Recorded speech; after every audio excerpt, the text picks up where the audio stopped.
Both of my folks are from the Caribbean, and my dad tried to get all of his kids to become engineers.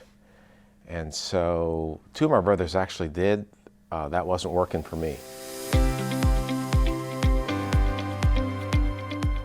I found that I liked business law, and one of my professors, business professors, said, "I think you'd make a good law student."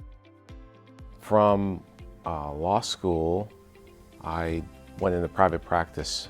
I enjoyed the firm where I was working. They were supposed to be a litigation firm, but they didn't do a lot of litigation. Most things settled, and the Air Force JAG offered lots of litigation experience. Was assigned in England, the Ballistic Missile Organization in California, Dover Air Force Base. In 2007, as I'm like 17, 18 years in, I get deployed to Iraq to be the lead attorney at Balad Air Base. I was responsible for all military justice in Iraq. And you've got to understand that, like, when you're a baby JAG coming up, the ultimate is to be a JAG that advises war fighters in combat. And so I did that. I thoroughly enjoyed the experience. I enjoyed serving. I recognized at that time the great importance of these schools, how they play a big part in readiness. Because, as a parent of four, I was, very much concerned with the education of my kids, and to know that there was a great school like that, allowed me to focus on the mission. What happened was my resume, I guess, was in a resume bank, and the DoDEA General Counsel saw it, and she called and asked me if I was interested. I knew about DoDEA schools.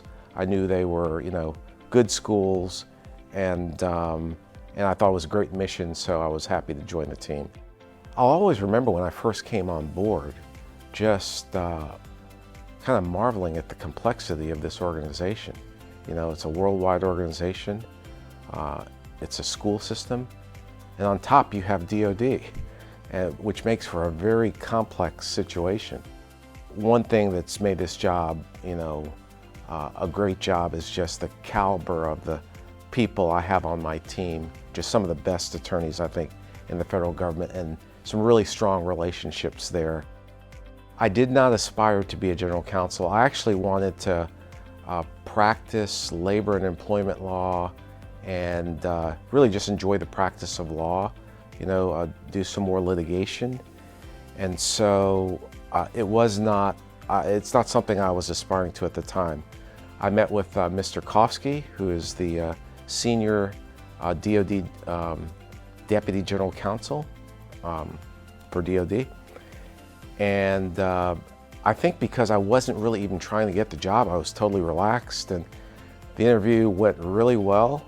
And then at one point I thought, this guy might actually hire me for this job. And I said to him, he'll remember this, "Sir, maybe I might be a little junior for this job, And then he said to me, he goes, I was junior for my job when I started also. And later he offered me the position, and that was in March of 2013. People often ask us, what we do for, the school system, and I say, we're in everything all the time. So, whether it be procurement or administrative law, we're involved in pretty much everything. We do like to stay focused on the fact that we're ultimately here to support, the student, the learning environment. So occasionally our office will take field trips to a school so that we remember, hey, this is why we're here, because it's easy to get caught up in the filing of briefs and the legal reviews and forget, why we're here. It's to support this mission.